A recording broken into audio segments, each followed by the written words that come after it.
Man, if you're gonna watch this podcast, you're gonna listen, you're gonna do whatever with it, you are as pathetic a person as I am. This is a bad UVA sports podcast we're gonna have coming up here. Chris Graham, Augusta Repress. Man, there's not a lot of good stuff to talk about. Oh dear goodness. Look, I don't know where to start, so we'll just start with the most recent, but there's a lot of recent. Um, start with football. Uh, how bad have things gotten, really? So we're, sitting in the press box. I say we, Scott German and I, there's a few other folks around uh, with us that, we regularly chat with Jerry Radcliffe, cast of characters. And we're, the second half was just not a lot to actually cover. I mean, there wasn't a lot to actually watch. Um, and have to analyze. So, couple minutes to go in the game. It's 26 nothing still. No, it's 26-7. Yeah, UVA had scored with I guess it was about 4 minutes ago, right? That touchdown pass, the reminiscent of the catch, except that it was 26 nothing and you were losing when you caught it. But I mean, it was good, great throw by Colandrea. He ran around for a while and then leaping catch by Malachi Fields. Great photo for us for AFP by Mike Ingalls, the former guy, longtime guy, founder of the Sabre from way back in the day. Has been doing great photography work for us the last couple seasons. Um, showing how high Fields was to make that catch. But it's 26-7, a couple minutes to go. And Scott observes from our perch in the press box. It's an open air press box where, up at the top of the first section in Scott Stadium. Uh, and there's two young ladies. I stay after games. We both stay after games, but I stay after games in the press box and work on my first pregame story. Scott usually goes down into the media room for the postgame press conferences, and uh, so when I'm sitting up there, I'm sitting beside the feet away from the radio crew, UVA radio crew, who's doing the postgame press conference from up there, and running everything through the radio. And we're watching like when everybody's left the stadium. There's these cleaning crews, kids. And I say kids, the UVA. It looks like UVA students who are fanned out across the stadium. They pick up programs. They pick up, cups and popcorn buckets and all that kind of stuff. Um, and make a few extra bucks. Well, 2 minutes to go, 2:33 to go in the game. In fact, there was a timeout. There were already crews working below us. That's how emptied out the stadium was. Never seen this before. We've been in the stadium for home games where, at the end of blowout losses, we've, seen the crowd thinned out to a point where there's almost nobody there. But I've never seen the cleaning crew already at work before the game's over. That's how bad things have gotten. They had to have had a meeting about this to say, you know what, it's okay. If it's, blowout and they're gone, go ahead and get to work and get out of there early. So, um, I wanted to be mad after Rhett Lashley, the head coach at SMU, had his guys throw a touchdown pass with a minute 42 to go, to make it 33-7. They didn't need style points. The SMU's fate is in its hands right now. Uh, the win over Virginia yesterday puts SMU into the ACC title game. If the Mustangs win that game, they're in the playoff. If they don't, they're probably not. The way the ACC is not the SEC. We're not going to get a three-loss team. And of course, SMU, if they lose a game, they'd be a two-loss team. But we're not going to get a three-loss Alabama team into the college football playoff from the ACC. We're not going to get a two-loss team into the playoff.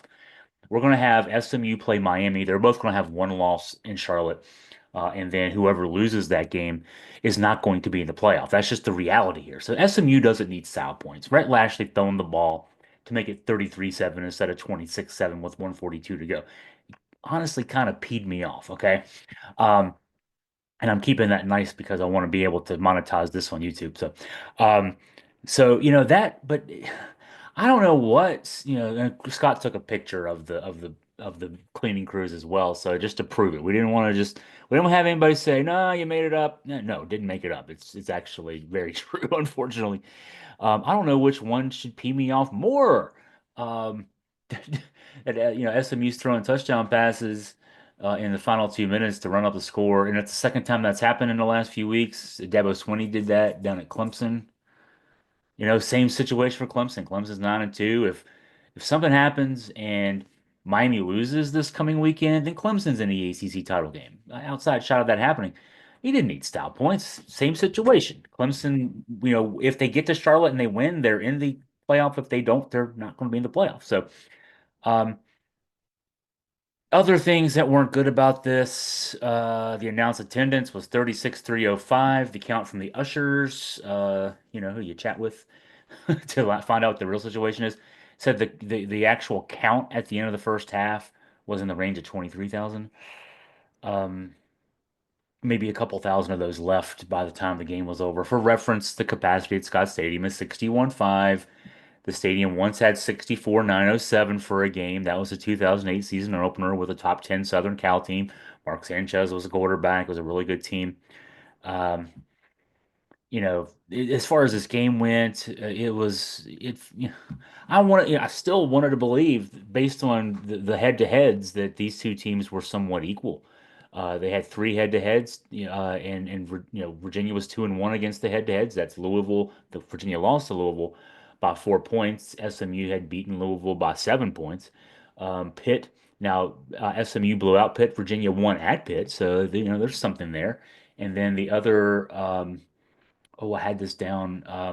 Boston College, and both teams won by 10. And actually, SMU had to tack on another late touchdown when they didn't need it to make it a 10-point win. That was just last week. So, and Virginia was never in this one. It was 7-0 early. Virginia actually, I mean, second quarter, early second quarter, Virginia had a 4th and 1 at the SMU 19. Called timeout to set up a play. Ran the play. Kobe Pace gained 5 yards, first down, except that there's a flag on the field. Too many guys in the huddle. And after the game, Tony Elliott explained that they had discussed a couple of plays to run. The one assistant coach who's responsible for personnel, obviously assistant coaches are responsible for the personnel groups, uh, thought that they were going to run a different play and left guys out there that shouldn't have been in the huddle for the play that was eventually decided upon. And there were just too many guys in the huddle. It's basic stuff. Coaching This coaching regime is 32. This is their 43rd game together, and they're not getting that kind of stuff right. That's the 11th game this season, and you can't get that basic stuff right. So that you take the 5-yard penalty, takes away the first down, forces a field goal kick. Field goal's no good. SMU drives 76 yards in 9 plays. It's 14-0. It felt like already the game was over, just like last week when Notre Dame, similar situation. Virginia fumbles the ball down 7-0 midway through the second quarter. Kobe Pace fumbled on a really nice run at the end of the run. Ball squirts out. Notre Dame goes 88 yards on 9 plays, makes it 14-0, and it felt like the way the offense was going, the game was over. We'll talk more about the offense in a second. Actually, not a second. It'll be a few minutes away from where we are now, but. Uh, yeah, then it was 17-0 at the break. It was 20. The defense kept Virginia in this game. It was 20-0. The defense held SMU to a field goal on a drive in the third quarter. Forced a couple turnovers in plus territory. The offense couldn't convert the first one. Finally converted the second one, but it was way too late. And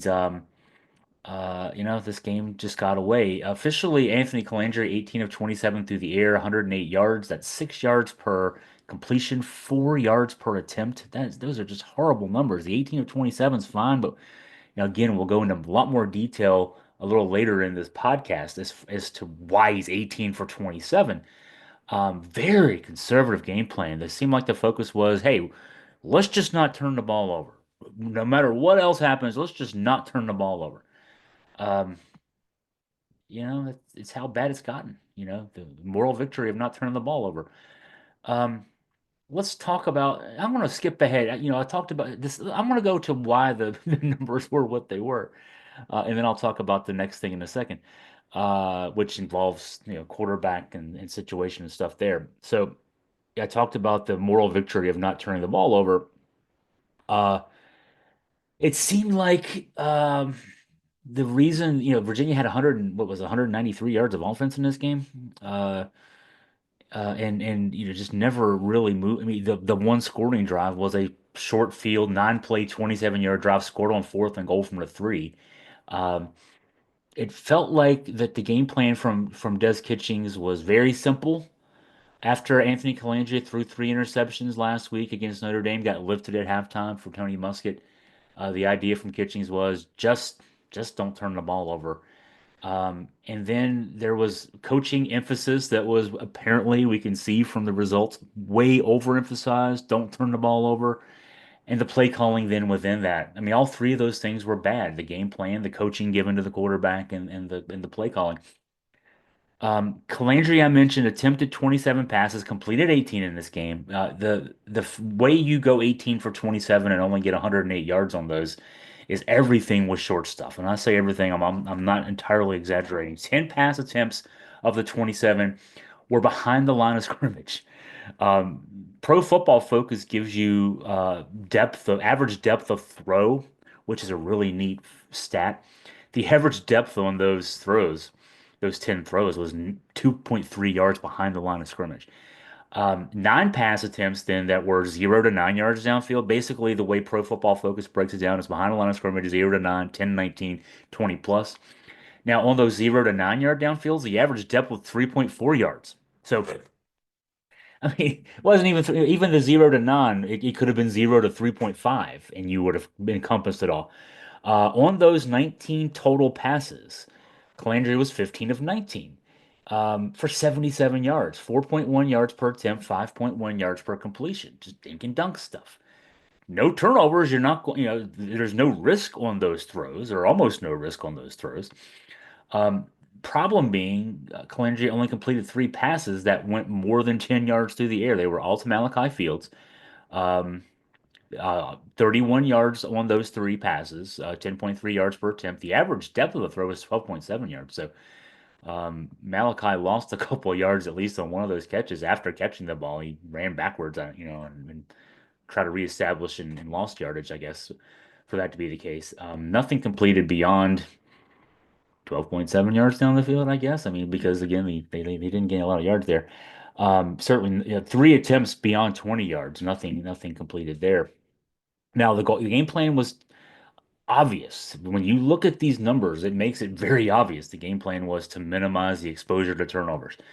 Um, Coming into the SMU game now, the last three games for Colandrea before that, he had thrown seven interceptions and 73 passes, one every 10.4 or 10.5 passes.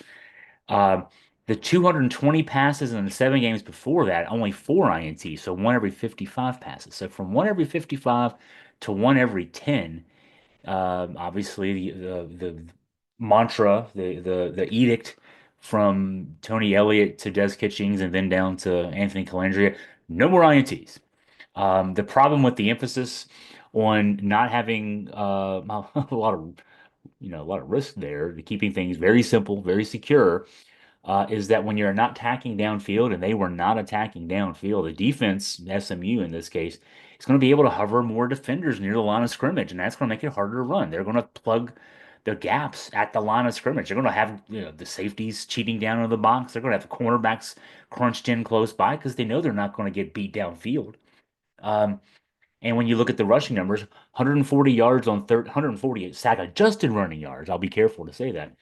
There were nine sacks, 69 yards lost on those nine sacks on 30 attempts. So 140 yards, 30 attempts. But when you, let's say, factor out scrambles, Colandrea running for his life had nine scrambles, gained 64 yards on those scrambles. That means the running backs got 76 yards on 21 attempts, 3.6 yards an attempt. Pretty low. I mean, pretty average, low end of the average scale.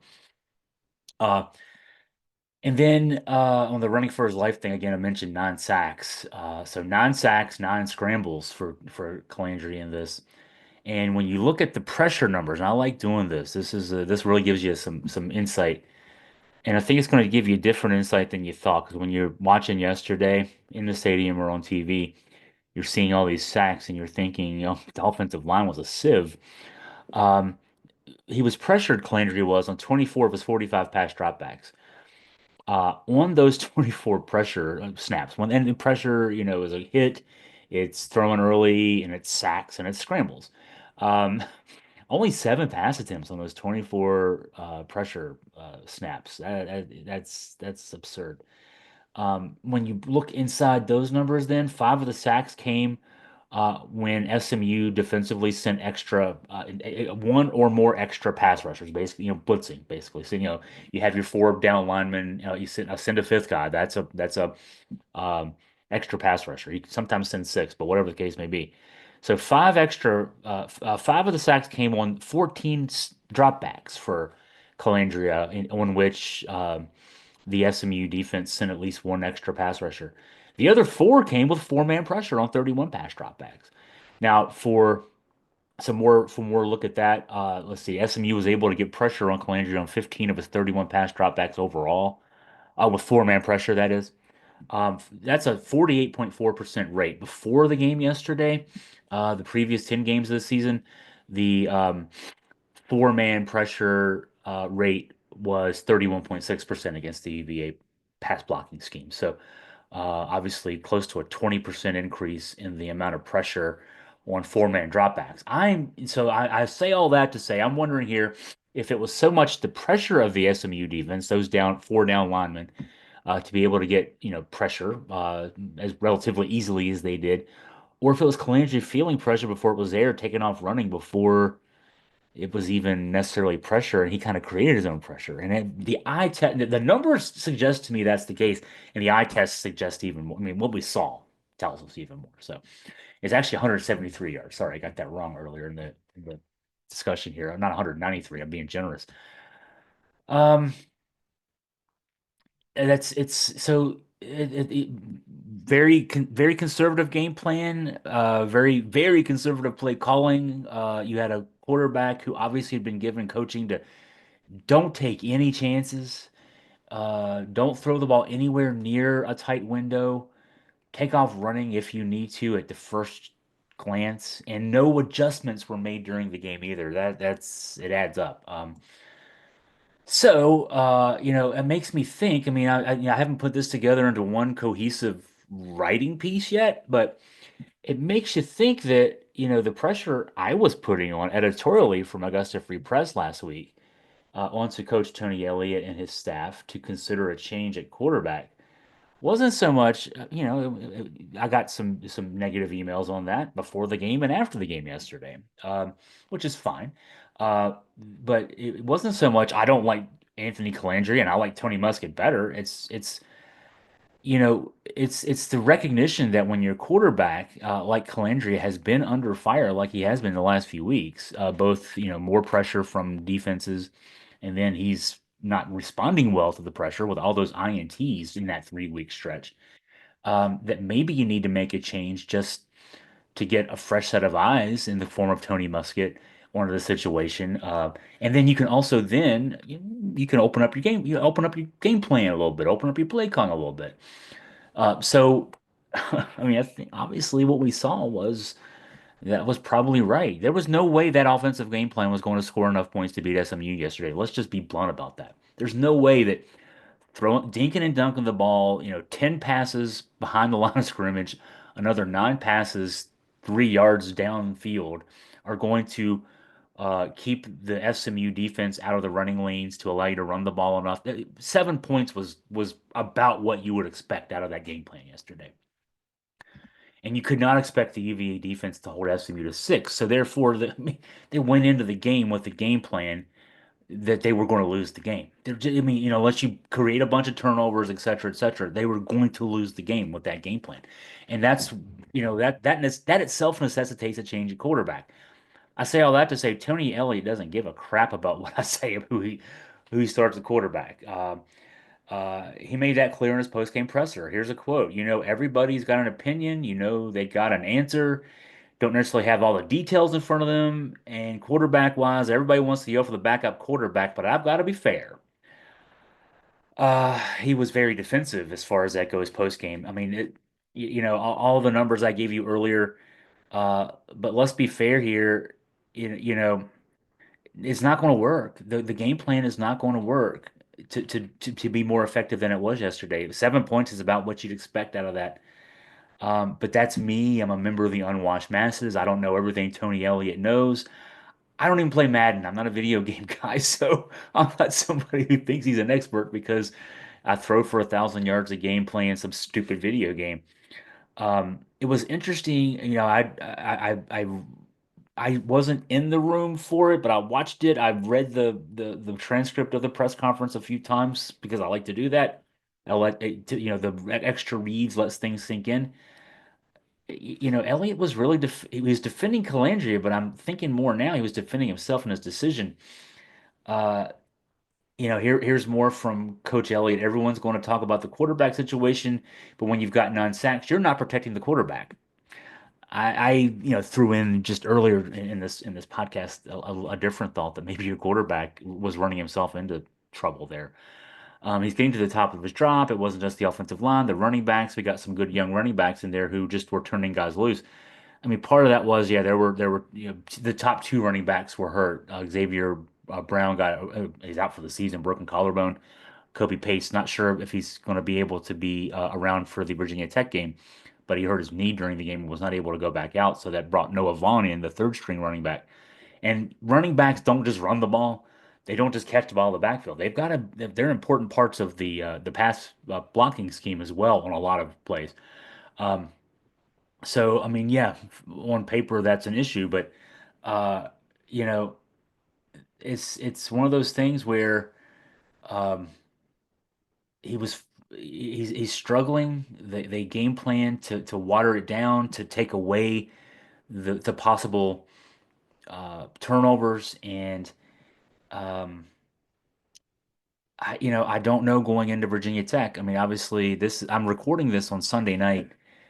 This is a day where, the guys are getting medical treatments and everybody needs it at this time of season, whether it's an injury or just bruises from yesterday. And Anthony Colandrea is going to be among the most bruised guys in college football after yesterday. But, tomorrow, and also, so the coaching staff then is working on game plan and they're thinking through things. There was no indication after what Coach Elliott was saying after the game yesterday that he's thinking about any kind of a change at quarterback for Virginia Tech. Um, and he did last week after the Notre Dame loss say, "Yeah, I'm going to go in and we're going to, evaluate these two guys." He split the reps between Musket and Colandrea, and didn't make the ultimate decision until Friday. He said this after the game yesterday. He didn't make the change, make the change, or make the call on who he was going to go with until Friday. Um, just thinking this through here, it's a tough situation. I get it. Uh, it seems like if this is the call being made is to stick with Colandrea, it's maybe related to the fact that I mean it's obvious that Musket is a grad senior, fifth year guy, not can't come back next year. And Colandrea is a sophomore, will be a junior next year, can be back next year. And they want to keep the guy they think's the quarterback of the future. I just will say I'm not sure about the quarterback of the future status for Anthony Colandrea as far as that goes. But in any case, Virginia does play Virginia Tech on Saturday night. Man, I mean, the ACC and ESPN they decided last week to make this Virginia Tech game the primetime game on ACC Network. So it's 8 o'clock kickoff Saturday night. It's going to be between two 5 and 6 teams trying to fight their way into a very cold weather bowl. If that's the best we got, there's a reason ACC isn't making so much money from its ACC network. That there's a reason we're not the SEC or Big Ten. But yeah, we'll get you ready for that game. This is always the weird week. It's always the week of Thanksgiving, so it makes it weird enough. From a work standpoint. But the regular press conferences, everything else, we'll try to get our injury report in, get a look at the matchup, and yeah, I'm not expecting any change, and I'm going to use the word unfortunately with that. I would like to see, because ultimately this is a chance to win a game and go to a bowl. And I'm not, even if Anthony Colandrea is the quarterback of the future, I don't think he's the quarterback of the present right now.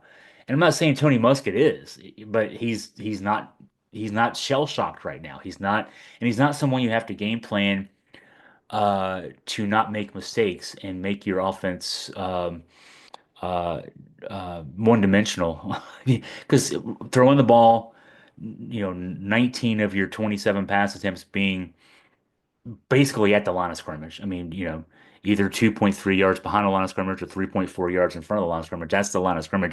Those are long handoffs. They're not going to gain a lot of yards. They didn't yesterday. 4.1 yards per attempt on those 19 passes, 3.6 yards per attempt on your conventional runs. Your best plays were scrambles when the quarterback's running for his life. That's not an offense you build around. That's sandlot football. That's not going to be a game plan that's going to work next week. Let's just say for what it is. So, in addition to being an analyst, a journalist, a entrepreneur, I'm a UVA alum, and I want to win this game. And my wife's a Virginia Tech alum, and I want her to lose this game. And I don't know that, I can't guarantee that Tony Musk is starting the game is going to, be the difference in winning this game for Virginia. But I just feel strongly that Anthony Colandrea is probably done as far as this season goes, and maybe as far as his effectiveness career-wise. But for this season, I just don't know that they can game plan something offensively that will win this game next week with him as the quarterback. So, hope I'm wrong. Please, this this audio will be out there. Um, I hope I'm wrong. I really do, but I don't think I am, unfortunately.